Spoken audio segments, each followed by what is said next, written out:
On Wednesday night, Russia launched its largest drone attack on Ukraine since the beginning of the war, bombarding the country with more than 700 drones and a dozen missiles.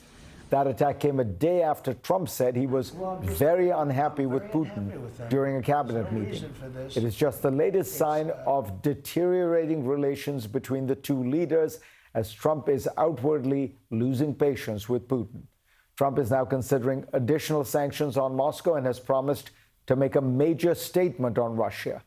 Joining me now is Alexander Gabuyev, director of the Carnegie Russia-Eurasia Center. Alexander, welcome. What do you make of this extraordinary drone attack? It seems to be coming at a time when Trump is urging restraint and caution. Is Putin openly defying Trump?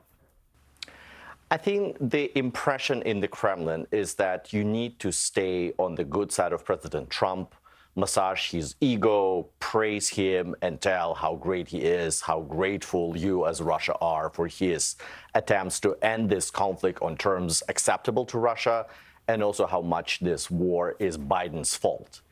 At the same time, so far, Russians have seen a lot of bark from the American side, but no bite. Mr. Trump has not demonstrated ability or will to push Russia into peace negotiations and arrive to terms of peace acceptable to both the United States and Ukraine.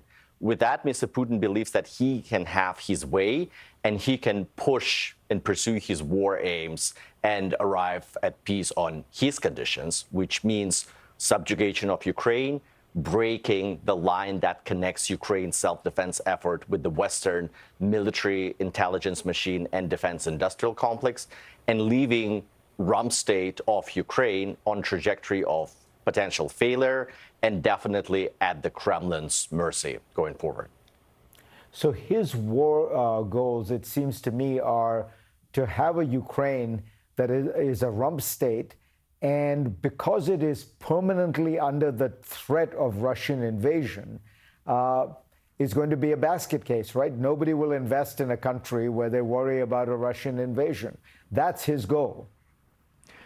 I absolutely agree with you. That's his goal. And for that, cutting this lifeline that connects Ukrainian self-defense effort, its army, its intelligence machine, its defense production, to the West, where a lot of critical intelligence that helps Ukrainians to protect their skies and their cities and inflict a lot of damage on the Russian occupiers is coming from the US and from the West, where a lot of material that Ukraine needs, artillery shells, drones, air defense systems, come from the West, particularly from the United States. So that needs to be cut. And that's exactly the point that Trump and his team were not ready to concede to Vladimir Putin. So he wants to get this from the battlefield. And for now, his generals are telling him that the war is trending into positive direction for the Russians, that despite the colossal losses that Ukrainians were able to inflict on the Russian invaders, in the war of attrition, the bigger party, the Russians, will have an advantage over Ukraine, and that probably Ukrainian self-defense effort will run its course by beginning of this September or fall, and that's where the Russians really want to push hard on the battlefield. It feels to me like what Putin worries about is military pressure from the West, military arms to Ukraine, for him, a military defeat on the battlefield. He's not that worried about additional sanctions because the main sanction would be a sanction on Russian oil. And if anything were done on that front, oil would go to $150, $200 a barrel. The Western economies will go into recession. He knows that. So the thing he worries about is military aid, and Trump is simply not providing that, which means he's in a sweet spot right now. I agree with you. I don't think that the Russians believe that the economic pressure toolkit is full of new shining objects that can really deliver a desirable effect on Russia.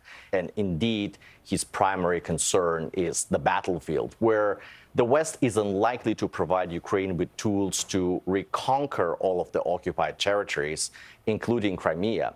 But the West is definitely able to help Ukraine to stay their ground, create a wall and a boundary that will really lead the Russians to realization that it's not worth it, that they will be losing tens of thousands of troops, but will not gain ground. So this is possible, like a genuine stalemate on Ukrainian terms, but the West needs to really roll up the sleeves and do a lot of heavy lifting, particularly with the US. And Putin's hope is that Trump is just absolutely not fit for this purpose. Alexander Gabuyev, sobering thoughts, but very intelligent ones. Thank you. Thank you so much, Fareed.